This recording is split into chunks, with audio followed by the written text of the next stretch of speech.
Welcome to the Art of Succession podcast with Barrett Young. Join us as we explore the strategies, stories, and insights that shape the journey of leadership transitions and business success. No matter where you find yourself along the journey, this is the podcast where you'll find the tools to make it happen. They have to have something developing over here that they can step into, or it's not going to be healthy for them. And if they don't have that, it's going to be very difficult to let go.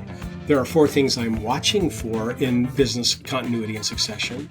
One is does this person recognize what the job actually is? And I often end up helping them rework their job description. They can't just say, I want that. They actually have to be able to act with the long term in mind, even when they're making a short term decision. Welcome back to part 2 of my discussion with Mark Vincent. If you want to watch part 1, where Mark talks about founding Design Group International and scaling a platform for consultants, you can find that episode right here. Otherwise, let's get back into this discussion.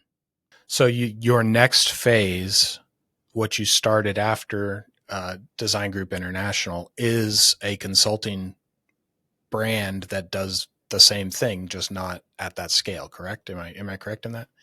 I decided to go into a private practice and to be available to long-time, very successful executives, their boards, maybe their successors, while they're going through a very planful succession, or I would say a very planful business continuity and succession planning. I'm a very firm believer that succession planning is a part of continuity and they shouldn't be separated. And they often are in business. You know, the stuff around the building and the grounds and the equipment, that's over here, and stuff about our talents over there. And they, again, the hard and the soft stuff blend in the end, and it's really good to hold those together. I wanted to be available to that, to be a trusted advisor, to walk alongside, and to not have operational matters here in the background, so that in a conversation, even like what we're having, I can just focus on the person and their scenario, be alongside them. And if we need to get a technical specialist for accounting or estate law or business valuation, and they don't have that, sure, I'm connected. We can help get that together. But the main thing is to stay on focus with that owner or that longtime executive and help them get their plan together that they can achieve while they're still trying to run the business. So my wife, actually, I'm married again. She is a coach and a policy analyst in her background. So she does some projects herself. She put together a small platform. It's very different than Design Group International. And I'm really out there just as Mark Vincent. As an executive advisor, and behind the scenes, Teall Vincent Enterprises kind of powers my billing and my, collection if there's needed, and helps me organize things again, so that I can just stay with the client. And I just feel wonderful now that I'm at this spot where I am not connected into planning meetings and administrative things tied to a group of services. I can really focus on the client and what they're living with. It's their moment. It's not mine anymore. Yeah. So my perception of your career is kind of like you're returning back to your roots, the first 15 years of doing this before building this massive platform and everything. So it's kind of like you've gone up here and built this model that scales and has its own consultants, and now you're back down into the weeds with specific clients. Is that correct there? That's very correct. I would add one dimension, that is, in this kind of work, what happens, and it seems to be cycling a little bit faster, is that you very quickly expose new ways that this can be done that are valuable, a better effectiveness, a lower cost, an audience that isn't being touched. So I've done a lot of work, for instance, in peer-based advising. And during COVID, was discovering that people who are moving into succession don't have peer-based advisories for succession planning. The Vistages of the world and the YPOs which do such great work, were moving further down into emerging leaders, but they weren't moving up to the person who's on an exit path. And they begin to actually leave their groups because they don't have peers around the table anymore, because most of those conversations are about operations, maybe a little bit about strategy, but not about exit. And who around the table is exiting from my company with my team in my marketplace with my product mix, that they're alone. And so how do we gather them? And we launched Maestro Level Leaders 5 years ago. And we put one group through this 4-year cohort experience. We have another group that's about to finish. We've recruited 4 other groups. We're recruiting our next one.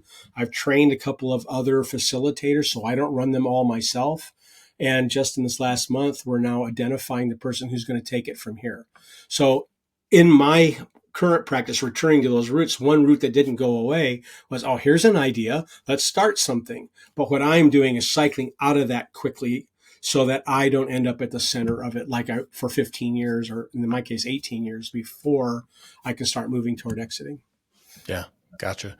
Talk to me just a little bit about, or I guess talk to our listeners who are business owners who are tempted to hang on longer when the company is successful and they're like, why would I get out now?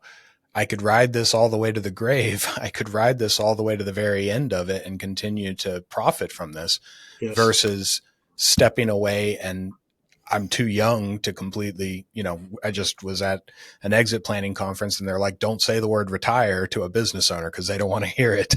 I'm too young for that. So I have to start something else. So talk to the owners about that decision. And you stepped away from something at its, when it was, everything was going right. Why would you do that? Why not just be the silent shareholder kind of thing for the rest of your life?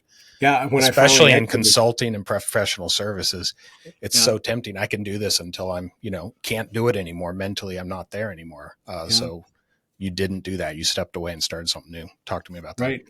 Yeah. Well, if I had, when I actually did sell, it was a couple of years after we thought we would. And so with the value of my stock went up. So the company ended up having to arrange for a bigger buyout than they would have had to because of the time that it took. And if I had kept it till now, here I am still active, still working. If I kept it now, kept everything there, it'd be worth even more. So, those are tough calls, and I want to respect that. What I think really matters is that we have a sense of the owner, their mind, their dreams. And so I would say that if an owner is strictly focusing this on what their takeaway will be for them and their family, then I would say they're actually not interested in business continuity. They're not interested in succession planning. They're interested in using this as a lifestyle engine for them going forward. They're not talking about who has it from here. At that point, then I'm not the person to work with them. And I don't have an answer except to say, well, then what's likely to happen is that you will ride it to your grave and it will go to the grave with you. Your children likely will not have a sense of what the values are. They may actually be fighting about it after you're gone, or even while you're still alive. And, what I want owners to do is have a strategic choice, not just a delayed one. So a strategic choice is, what do you want? Do you want to wind this down? Okay, let's do it in a way that has integrity. So people aren't saying, well, they ran a great business until, because that's the story that they'll tell, is that last chapter, about that last year, about their last 3 months. We want to get rid of that part of the sentence. And so if you want to see it wind down, then let's plan for it. If you want to sell it and get an equity of it, then let's plan for it and build the value. If you want to sell it to your employees, let's plan for it. If you want to turn it over to a child or a successor you've mentored or a team of people, let's plan for it. And that will make for a unique, here we go again, process and a design that will follow and figure it out as we go. And I'll then say, it's not going to succeed even then unless that predecessor, that owner or longtime CEO, has a life to go to. Even if they don't have some answers for that life to go to, they have to have something developing over here that they can step into, or it's not going to be healthy for them. And if they don't have that, it's going to be very difficult to let go. And I love this analogy, and I would offer this to anybody who's listening. The embrace that you gave this enterprise when you started it or were hired to it and really got it going, you reworked it, you brought love, you brought your best gifts, you've got it in your embrace. But if you're not careful, your embrace will become a chokehold. Plain and simple. And you'll bleed talent, you'll bleed money, you'll bleed time just because you can't let go. And the critical decision is, do you let go because you've got the successor, or do you let go because you've got all the money you want? And if we let go because we've got the successor and they're ready, Well, then if we have a life to go to, we got hope, we got other plans. We're not just tied, our identity is not just tied to the title and the business that's given us money. Then we can release it so much more easily and with an optimism that there's more in our life to live, as opposed to my life is over before it's over and I'm dead before I'm dead. How do you start having that conversation with business owners who've dedicated 30 or 40 years of their life working way more time than a normal job? They don't have hobbies. Their hobbies, their business, their babies, their business. How do you start to have that conversation with a business owner without them just losing all hope and deciding it's too hard, I'm just going to stick with the business? I really like it. I think the pavement is laid down in a very healthy way if we get continuity and succession planning in as a matter of course. Updated every year.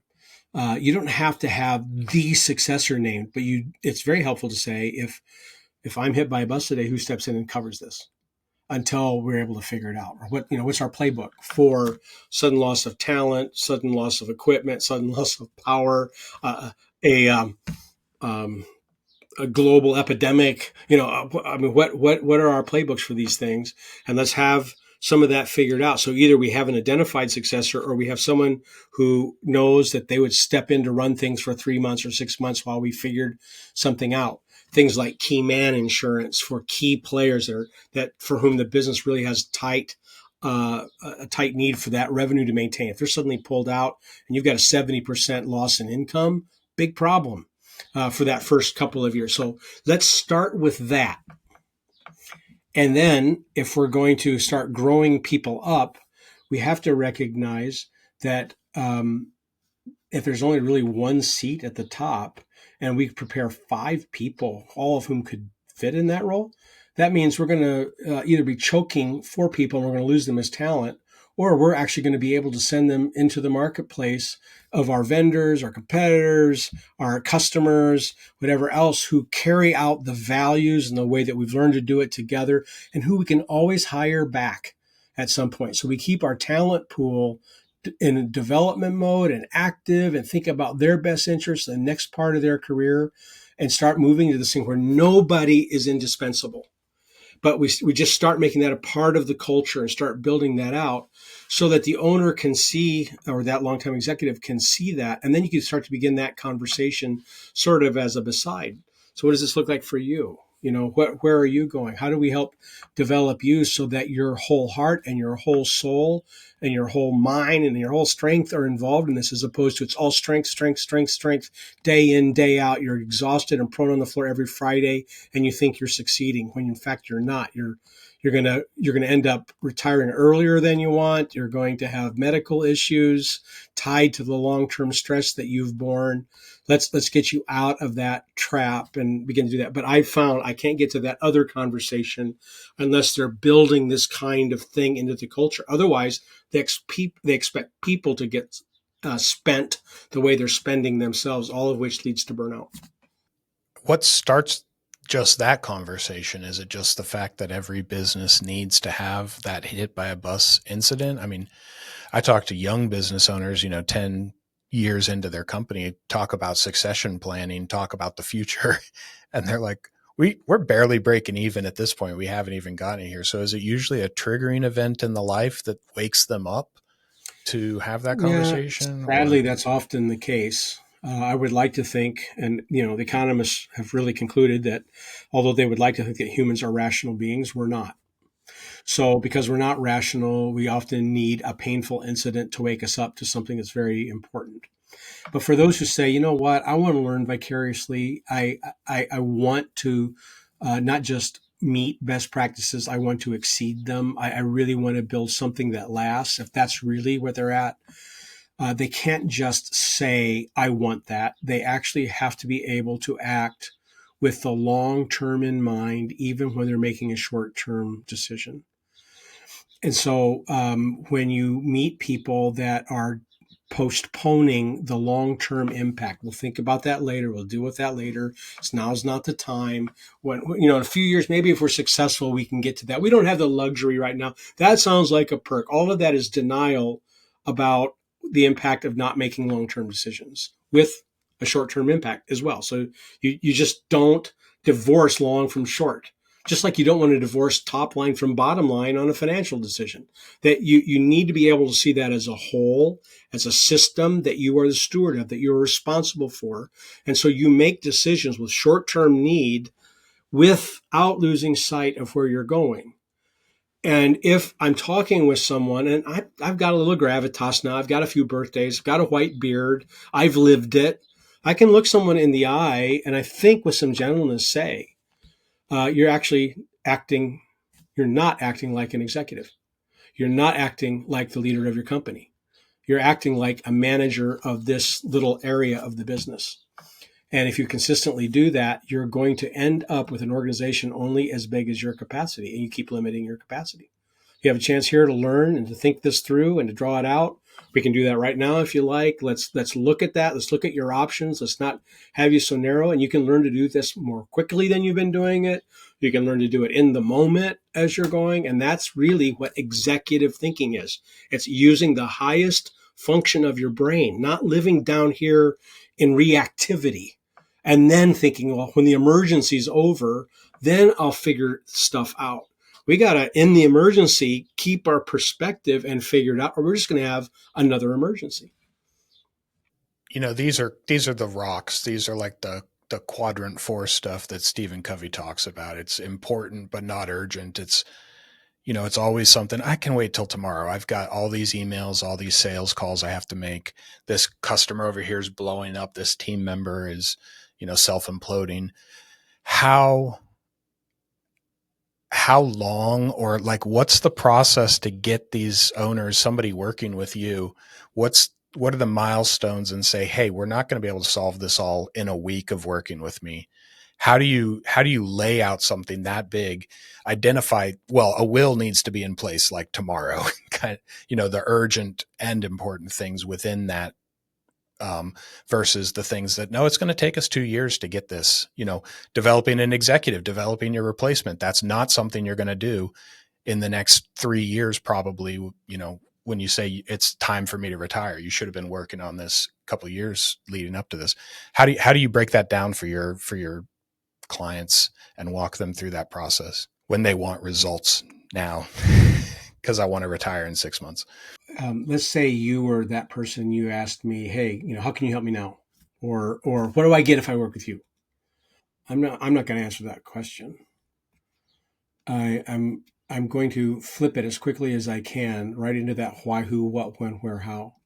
So somebody said we should talk. Why was that? Oh, okay. So if you were to actually go after this next 3 months, next 6 months, who would actually be making these decisions? Is it just you all by yourself? Is anybody else involved? And you just start drawing it out so that anything that I end up saying, here's how we can help you, I'm literally holding up and flipping around the piece of paper that I've written. There's key items down. I don't take a lot of notes, but just key things to say, is this what we're talking about? And it's their words, their declarations, their time frame. And so, okay, if we want this to go that fast, it'll probably cost you more because you'll have to pay some people to get this done. If you want to take your time, we can probably slow it down. It might cost you less. You might have more choices. So we just try to work from what they're bringing. I often talk about this as doing judo, where they're coming with this kind of momentum, and I'm going to help them land in a place that's very pleasant for them and very good for them, where we're not making them stop talking. We're not making them stop with their momentum, but we're directing it in a way that we can get at those answers so that I don't have to be prescriptive and say, well, this is what you need to do. All of that being said, there are 4 things I'm watching for in business continuity and succession. One is does this person recognize what the job actually is? And I often end up helping them rework their job description, even if they never show it to anybody. As the owner, as executive director, to help this land in a right place and have a good end chapter, I have a particular job to do, and it's not just run the company profitably at this point. So what is that job? How do we describe it? How do we measure it? How do we recognize it? Second one is, if they're going to do this well, they have to, and as an accountant, you might really like this, they need a future balance sheet. They've got to, what's the capitalization of this business 5 years from now, so that when a successor is stepping in, we've already opened the doors and kind of slingshot them into that direction, as opposed to raising all these obstacles. When they finally see how all of this works, they're going, oh, I didn't realize. And now I've got to spend the first 6 months getting us back into covenant with our banker, for instance. So we want that capital for the future in place, at least a map to it. Then there is actually the role that this person has. There's a number of things that they do. And so we try to create a map with them so that they're able to identify, well, I do this.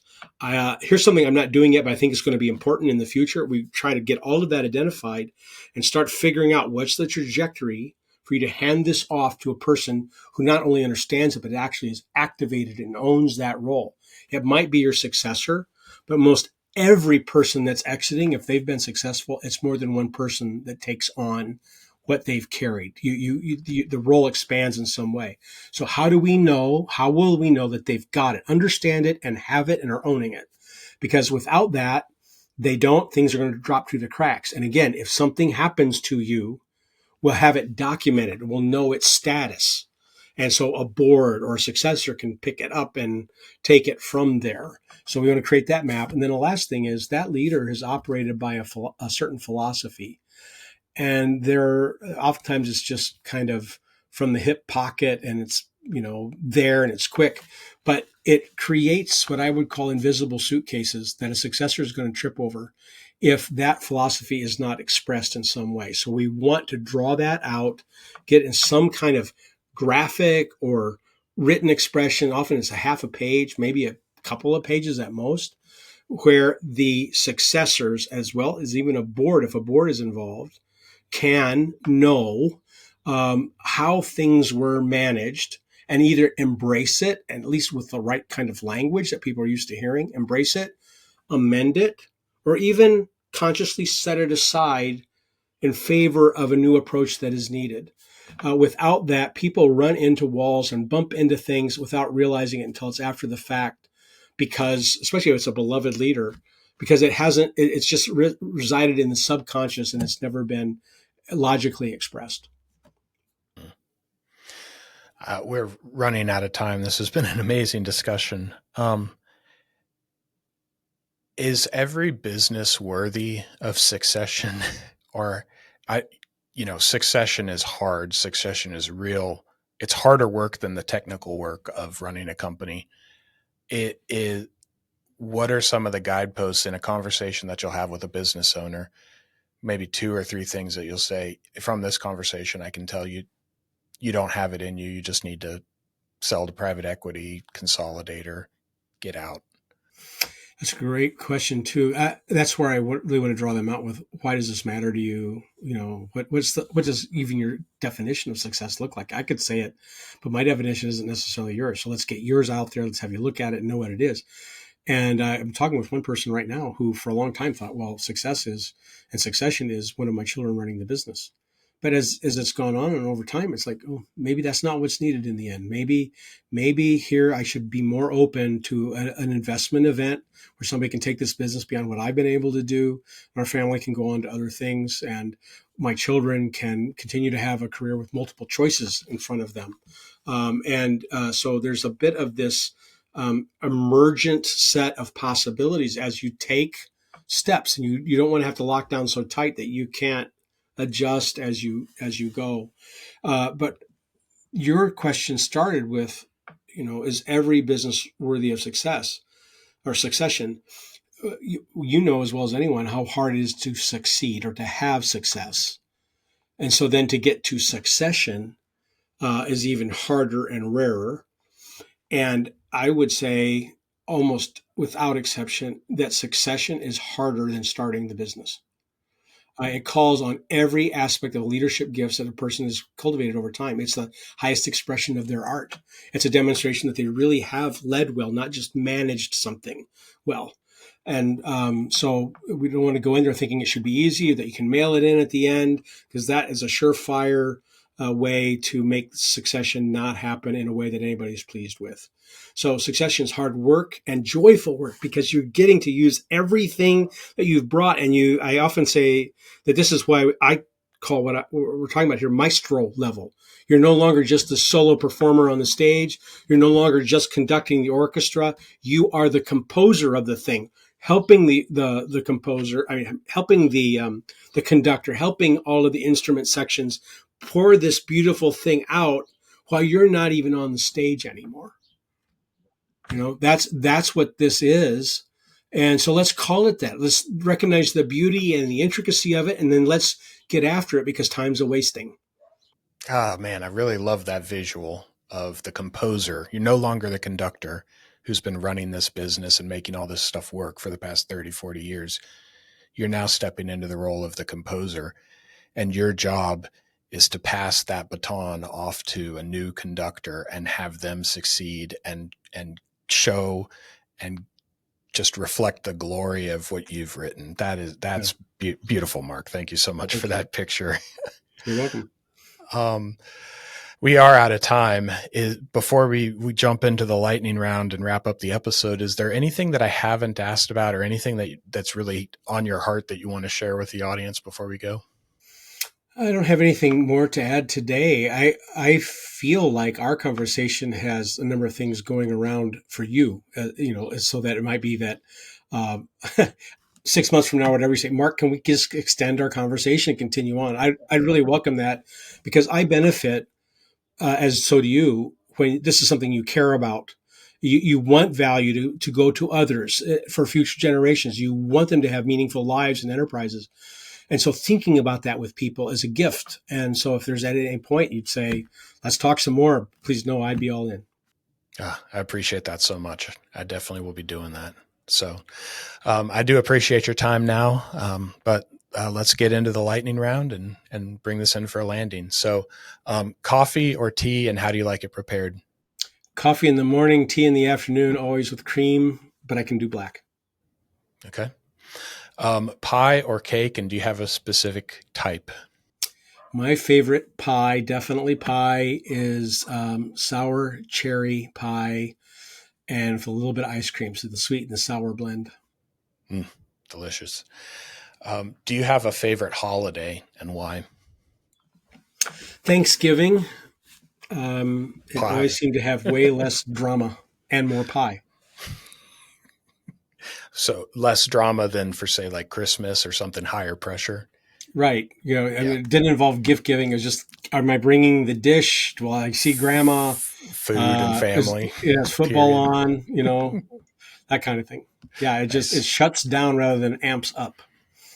Gotcha. All right. Are you a morning person or a night person? And do you have a favorite routine? I am a morning person. My body is just hardwired that way. I'm often up at 4 without even trying. And over years, that has become a bit of a routine. So I make my coffee in a very preferred way. I boil it. I've got the stovetop percolator. I'm hovering over that to get it just to the right temperature so it's hot for a long time instead of slowly cooling off.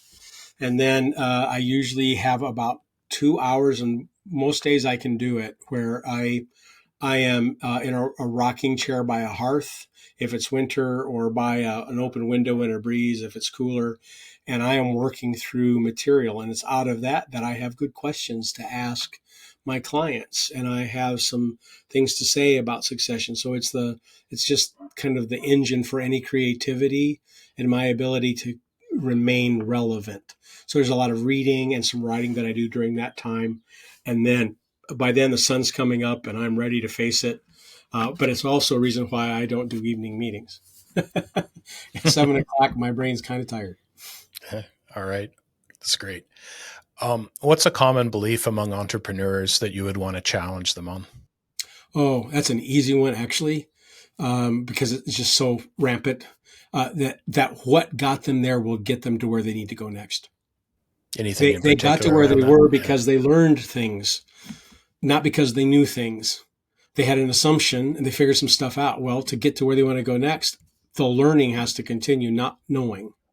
You get to a certain stage in business and you're just like, well, I've solved all the problems. Now we just need to, drill into the efficiency on this. Yeah. Or I just have to get one big customer who believes in what I've done. And then, it's easy sailing from here and I can just sail into the sunset. Yeah. Right. Yeah. What is one thing that you would want your successor to remember you for? Oh man, I hope he would say, he made it possible for me to succeed and he got out of my way. I don't think I was always successful at that. It was always my heart yearning, always my try. I think I had a big surprise at the strength of my voice as I stepped out. I hadn't come across that dynamic with anybody I had talked to. So in that moment, like if I said something, it's stronger than I want it to be because I'm not the main person anymore. If I'm quiet, well, then that echoes. What's he thinking? If I'm absent? Where did he go? So no matter what you do, there was that dynamic, and I didn't have words for that. I couldn't describe it. Now that I can describe it, it kind of takes its power away. Like, yeah, this could happen. So how do we do it this time so that it doesn't feel like I'm forcing or that I'm not, withdrawing? So the getting out of the way was harder than I thought it would be on that basis. But I would hope that he would be able to say, no, he did get out of the way and he helped me succeed. He made it possible for me to succeed. Excellent. Thank you so much. Where are you finding creativity right now? Well, I have 7 grandchildren. That's going to pull some of that out from time to time and more playfulness. I am really enjoying the margin that I've been able to create because I'm not running operational things anymore to be able to think about what I'd like to write and write more artfully, not just for the purposes of churning something out because the schedule calls for it. So I've been having a lot of fun with the LinkedIn newsletter we call Executive Thinking. And I'm trying to keep it into it like a 2-minute read. I'm loving these kinds of podcast conversations to try and put more salt in this good meat, this good grist for helping people think planfully for the long term and not just do short term stuff all the time. And so the ability to be free for that, I'm loving it. Sounds amazing. Definitely aspirational for me. What do you have coming up in the next year that's got you really excited? Yeah, I have a couple of speaking engagements that are the kind that I really like. I'm fine with the canned speech. Would you come tell us about process consulting? Give us a primer. Oh, I love doing that. I love even more when it is, here's what our goals are for this event. Can you help us achieve them? And so that we actually tailor learning for that moment. So I've got one coming up in June where we're going to premiere a set of workshops around bringing emotional intelligence to decision making, and can't wait to do it. It's going to be some fun. We've worked it into some video and some activity, fast paced, 3 hours of strengthening that insight for people. And it's for that group. Yeah, I'll be able to do that other places later if somebody wants it, but designing with one more expression of process consulting. What do you want to do? What's success look like? How can we help you get there? Yeah, that's awesome. I assume if people go to your website, and that's my next question, where can people find out more about you? But if they go to their website, will they be able to see future events where you're speaking at those, or are those like private events that? No, we do put events that I'm at or that I'll be involved in on my LinkedIn page. So you go for Mark L. Vincent, you should find me. That middle initial is kind of critical because people who have similar names might be more prominent, and there's some that are. So the middle initial makes sense to use. So Mark L. Vincent for LinkedIn, but also marklvincent.com, which can also get you to my LinkedIn page. And then when you look at events, we have a calendar there. Excellent. Well, thank you so much, Mark. I appreciate the episode and for sharing your wisdom with me. This has been great. Oh, it's been a pleasure, and I wish you well as you continue to bring this good out for people to hear. Thank you so much. All right. I hope that you've enjoyed my episode with Mark Vincent as much as I have. That was a very insightful conversation, and I hope to have him back on the show. Here on The Art of Succession, we have interviews with business owners with their own succession stories twice a month on Tuesdays. If you're interested in being a guest on the show, you can find the interview form down in the description below. If this has been at all helpful for you, I ask that you please share it with someone else, and you'll probably enjoy this episode next. But I want to thank you for watching The Art of Succession.